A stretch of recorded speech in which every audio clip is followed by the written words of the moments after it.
Tatis, by testing positive, submarines all of this season, the postseason, and has a dark cloud starting over next season. Nice.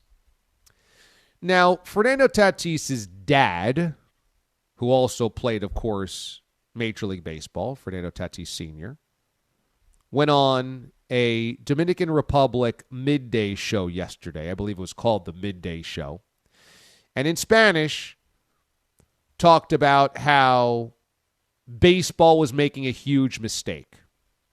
Translated, he said, I don't think there's a reason to destroy the image of a player over something as minor as this.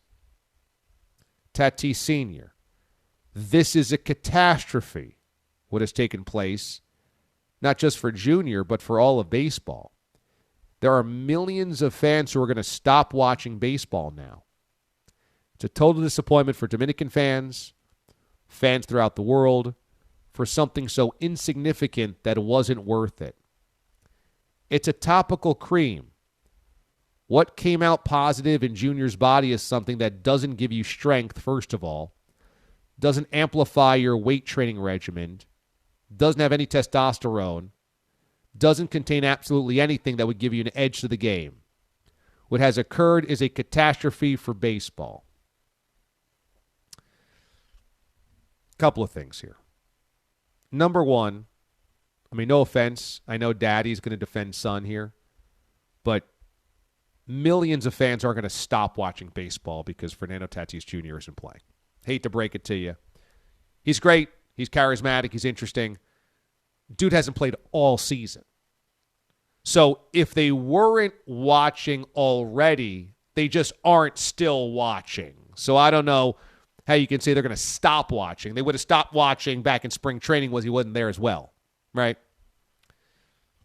Number two, a bunch of half-truths from a guy about steroids who played a Major League Baseball is disappointing because what Tatis Jr. tested positive for has been banned by the world's anti-doping agency. This isn't a baseball thing.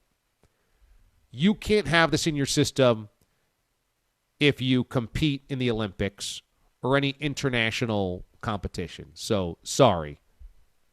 Can't play that card either. Also, don't say it doesn't have any testosterone. It's a derivative of testosterone and is an anabolic steroid.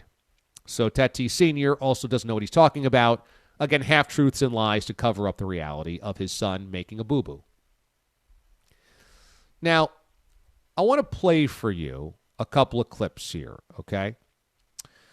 I want to start with A.J. Preller, the general manager of the San Diego Padres. And upon learning that Fernando Tatis Jr., his super-duper star, which he has paid $340 million to over the course of 14 years, that's guaranteed money. Of course, he's very early into that contract, but can't take that back now.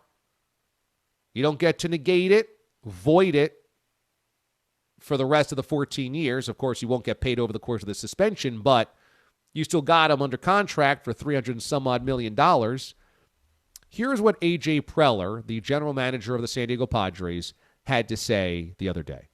And yeah, I think what we need to get to is a point in time where we trust. I think that's, again, I think that's over the course of the last, 6 or 7 months, I think that's been something that we haven't really been able to have there. We haven't really been able to have trust. And Preller continually talked about that Tatis needs to grow up, that this is a mistake, and it's another mistake. Because remember, he's got an injury that the Padres feel was suffered because he was doing non-baseball activities. And that's why he hasn't played the entire season. Now, that's a guy that's paying Fernando Tatis Jr., okay? So, does he have the right to be frustrated by a guy that's going to once again not be available? Sure. But maybe a teammate might have a different attitude, right? I mean, here is his dad, who played in Major League Baseball, saying, this is no big deal. It's a catastrophe for baseball. They shouldn't suspend him. This doesn't do anything for him. Here is Tatis's teammate, starting pitcher Mike Clevenger. Very disappointed. It's the second time we've been disappointed with him, and it's just, you hope he grows up and, learns from this and learns that it's not just, it's about more than just him right now. It's the second time we've been disappointed with him, and you hope he grows up.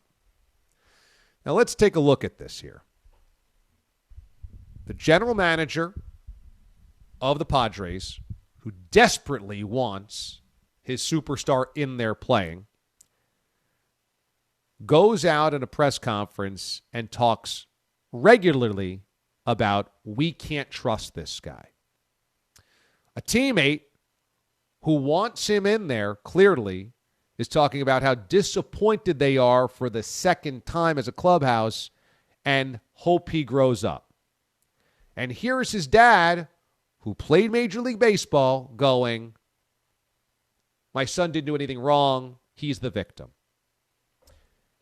You want to know how you raise a young man that's as talented as Fernando Tatis Jr., who has the world at the palm of his hand, who has the athletic potential and gifts to be one of the greatest players of his generation, but gets himself into this type of hot water? Be a dad that makes excuses, huh? I mean, it's perfect. I would just ask Fernando Tatis Sr., do you see how this chemistry works? Do you see if you pour this beaker into this beaker, what comes forth? If you take an incredibly talented young man like Fernando Tatis Jr. and you add money, celebrity, influence, expectations to it, and have it blow up on him because he's not ready for it, how does that happen? Well, daddy making excuses for him is a pretty good place to start. Why does Fernando Tatis Jr. not pay attention, at best, to what's in a topical ointment for ringworm, he says? It's because he's learned from daddy, it's never my fault. Pretty easy. The Tatis's argument here is that it was a haircut gone wrong. He got cut in the neck, and there was an infection with a ringworm, I guess dirty tools, and then he had to put topical ointment on it, and that's what included the testosterone, the anabolic steroid. Now, that's best case scenario. Best case is, oopsie, didn't realize, my bad, didn't mean any harm by it. Worst case is coming back off of an injury, lots of pressure on you to deliver, the team is waiting for you to come back, and they've got World Series aspirations. They just traded the farm for Juan Soto. They're waiting for their $340 million man to come back, and you want to speed up the process and be great when you come back, and so you purposefully do steroids. One of the two. I don't know which one is truth and which one is fiction. I would only be speculating, obviously.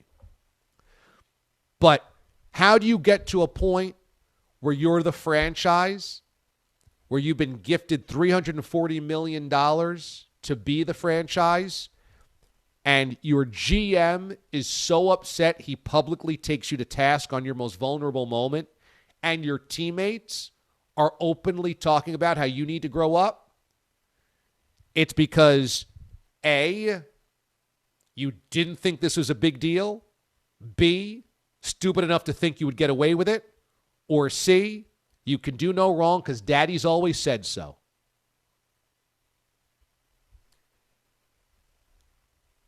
I think Tatis is an amazing, amazing player. And when he's out there, he's great for baseball.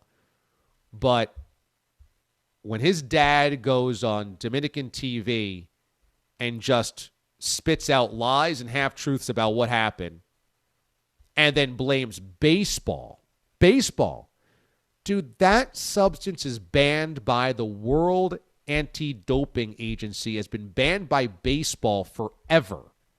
This isn't a new thing. Either your son is too immature to have checked, or he was trying to cheat. One of the two. Neither one is a way for you to go, it's baseball's fault. But we all know those dads, don't we? We all know those parents. Johnny can do no wrong, even if he was clearly in the wrong, because it's got to be somebody else's fault. Don't blame Johnny. Fernando Tatis Jr. might ultimately be undermined his entire career by being raised by a dad that would go out and blame baseball for this one.